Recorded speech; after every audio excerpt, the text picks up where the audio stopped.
If you think spiritual awakening will fill your life with peace, motivation, and clarity, I'm sorry to say, they've only told you half the story. The other half is uncomfortable, silent, and often lonely. Carl Jung once said that finding yourself is a process that dismantles everything the ego has built to survive. And no one tells you that when the persona begins to crumble, so does the energy to continue doing things as before. You don't wake up inspired every day. On the contrary, you wake up questioning why you need to do so many things that no longer make sense.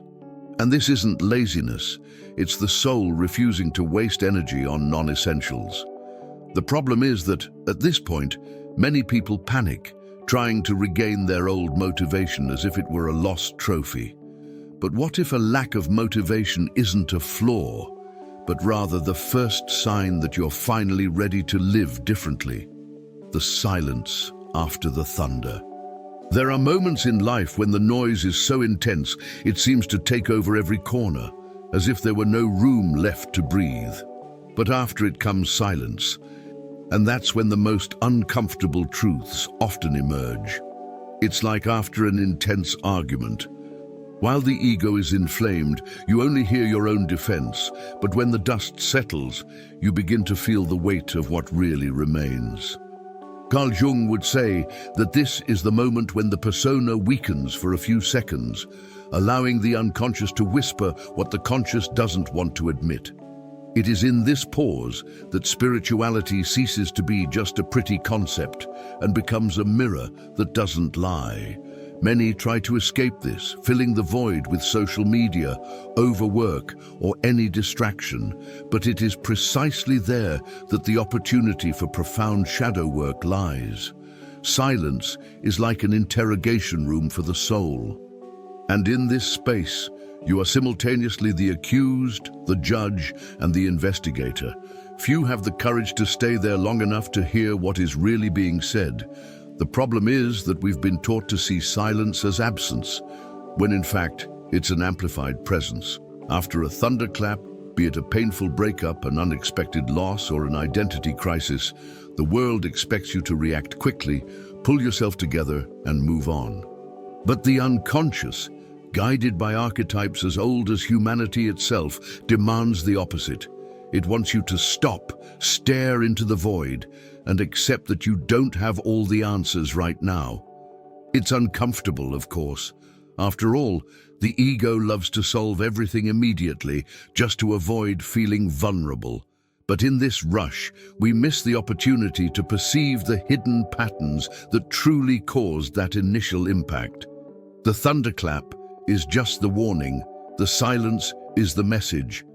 Those who understand this begin to use the pause to map their own reactions. What really hurts? Why is this pain so familiar? When has it appeared before? And upon finding the answers, they discover that silence can be the best counselor they've ever had. Think of someone who's just lost a job.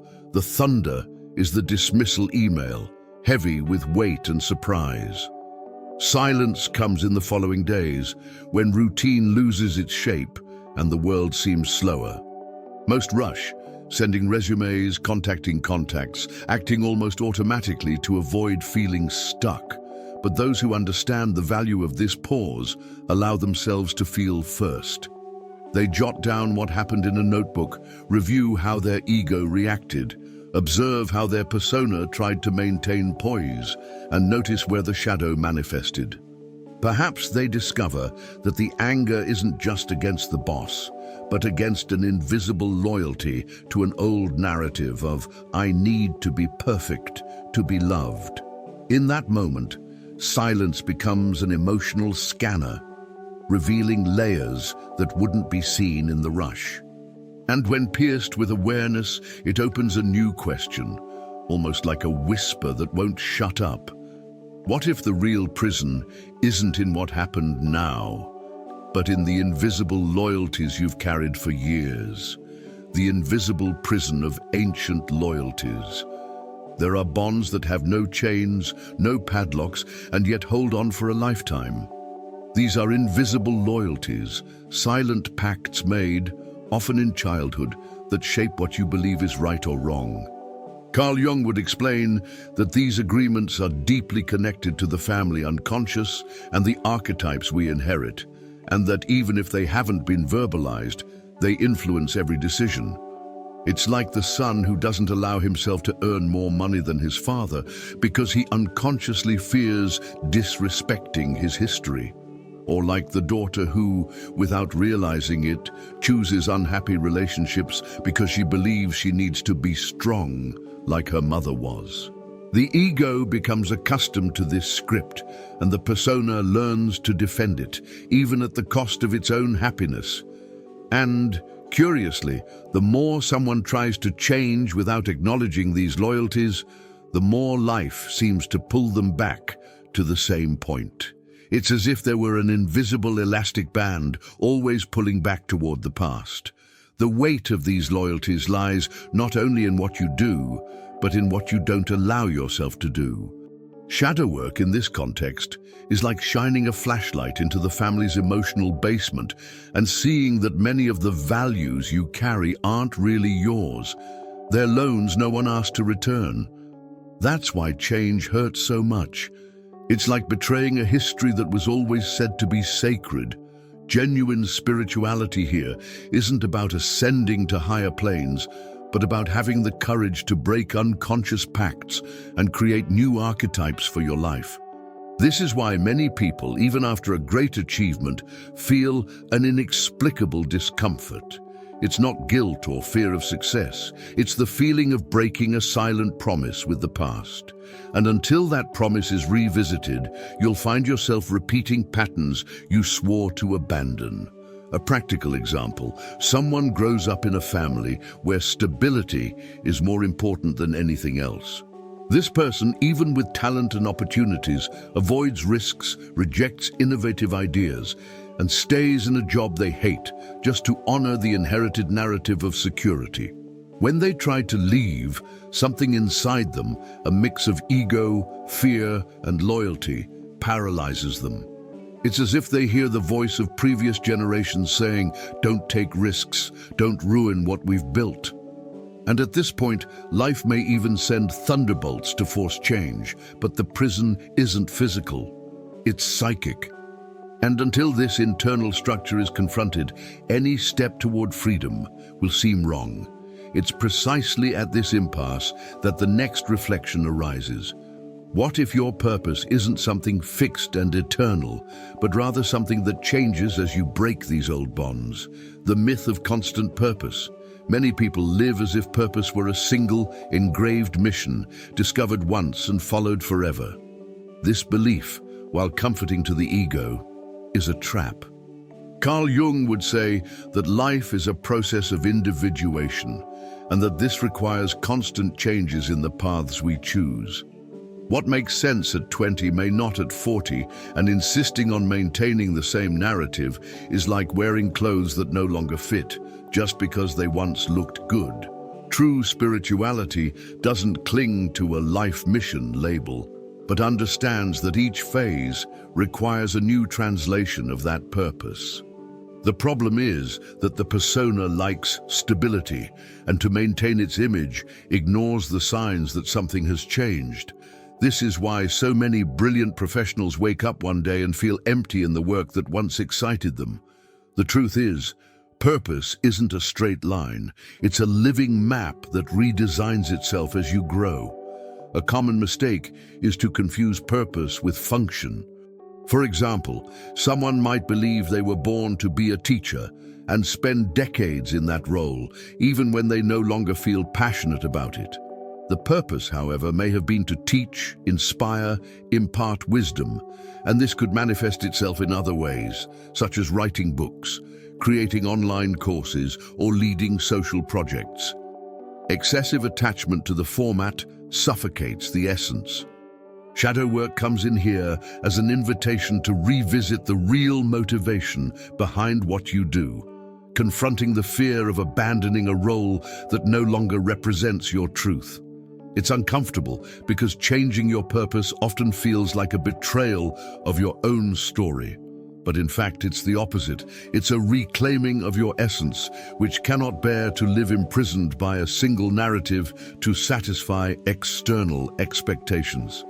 A clear example of this is the story of artists who, at the height of their careers, abandon everything to live a simple life, or executives who leave million-dollar positions to farm the land.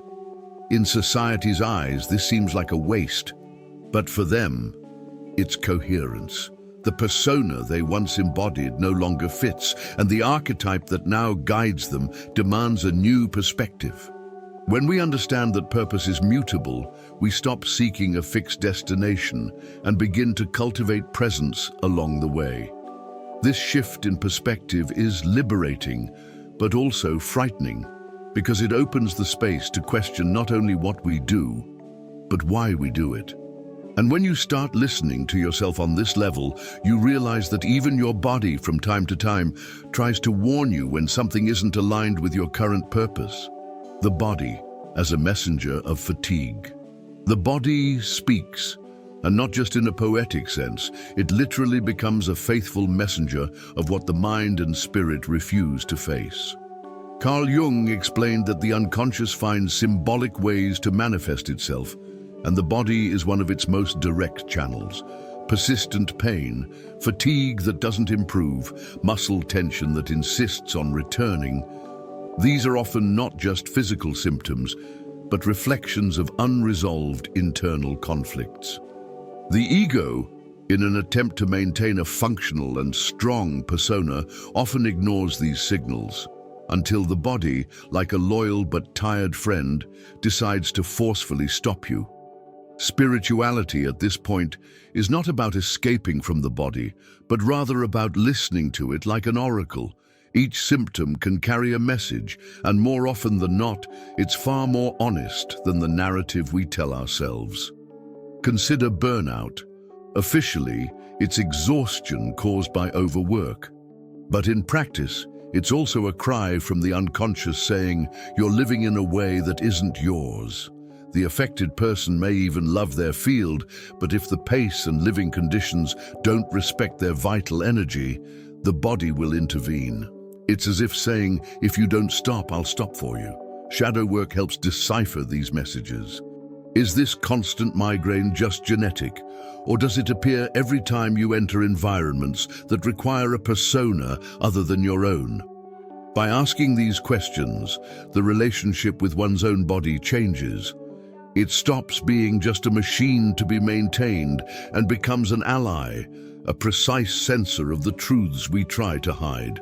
A simple example: a person begins to experience back pain whenever they need to visit a relative with whom they have long-standing conflicts.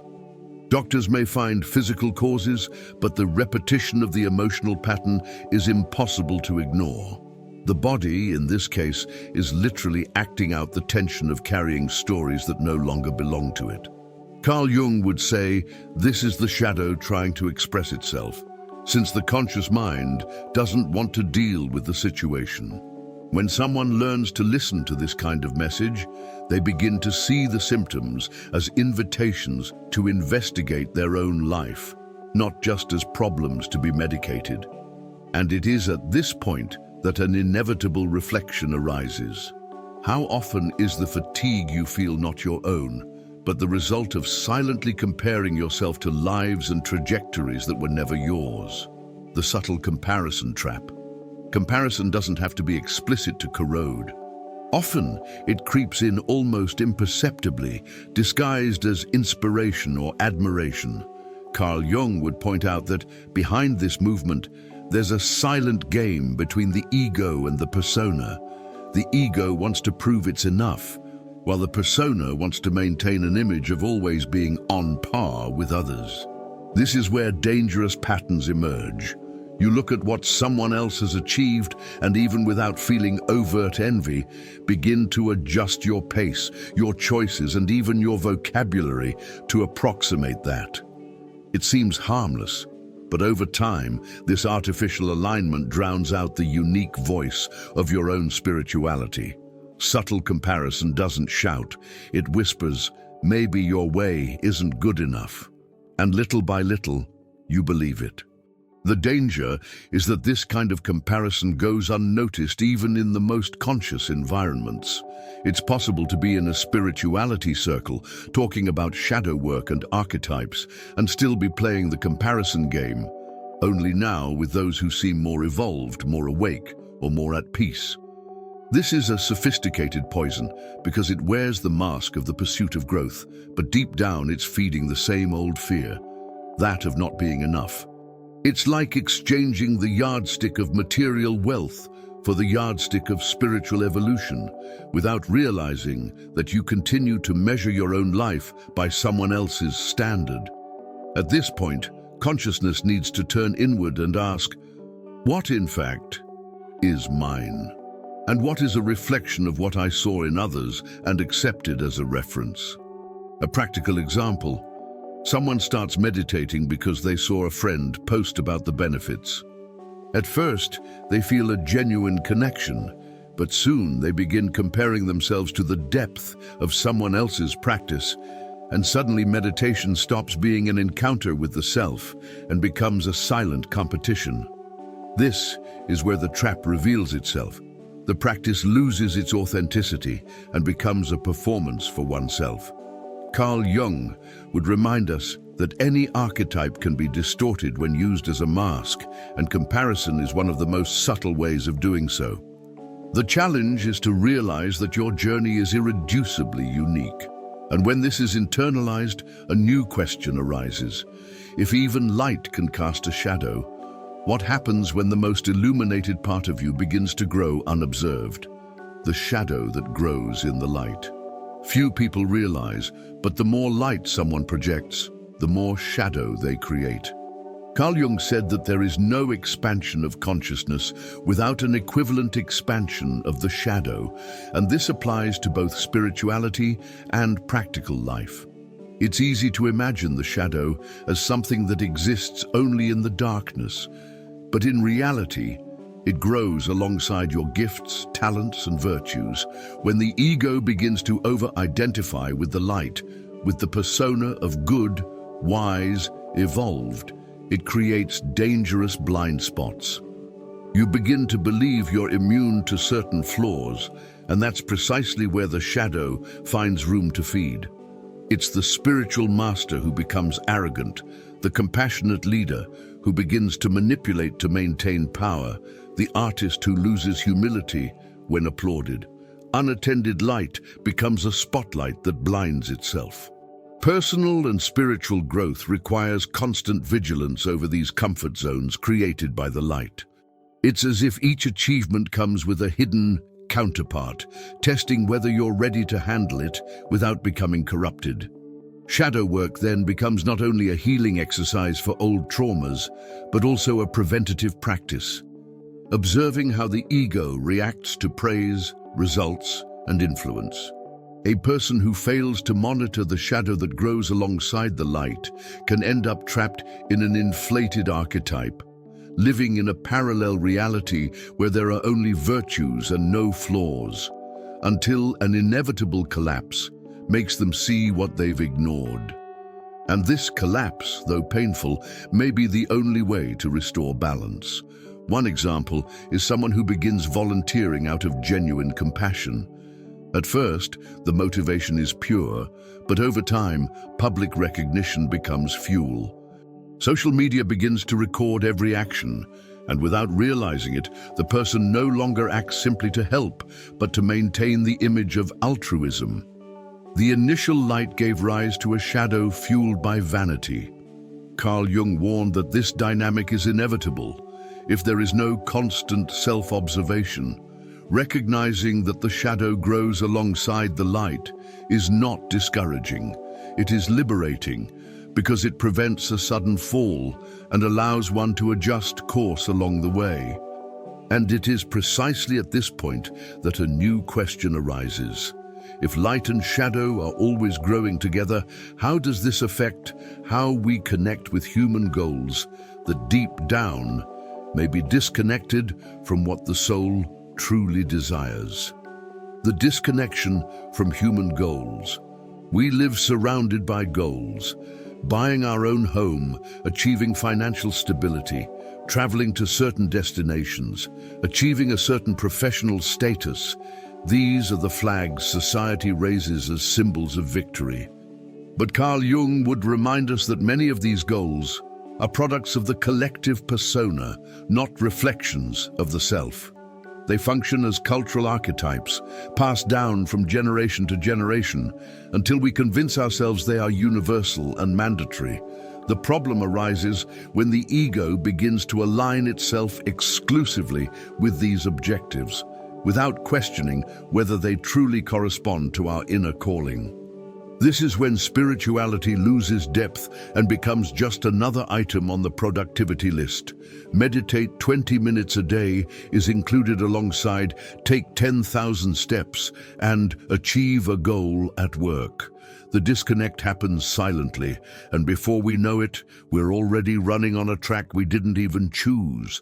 This disconnect is treacherous because, on the surface, everything seems to be working.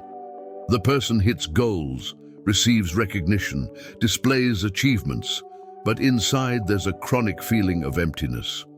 This happens because the self doesn't measure progress by what's visible, but by what's felt. A human goal based solely on external validation is like a feast that feeds the eyes but leaves the body starving. Shadow work, in this case, becomes an exercise in dismantling goals, analyzing their origins and asking, did this stem from my desire or from the need to prove something? Often, the answer is uncomfortable and liberating. Liberating because it opens space for goals that don't need applause, only alignment with the essence. An example of this is someone who spends years dreaming of an executive position. When they finally achieve it, they realize that life has become a cycle of meetings, exhausting travel, and decisions that have no emotional meaning for them. At that moment, they have two options: persist because it was the dream, or have the courage to redesign their trajectory. Carl Jung would say that this is an opportunity for individuation, for exchanging inherited goals for living ones that evolve alongside the soul. This transition is uncomfortable because it requires abandoning narratives that have sustained their identity. But it is precisely in this discomfort that a silent call arises, almost like an ancestral instinct saying, stop running and start putting down roots where it really matters.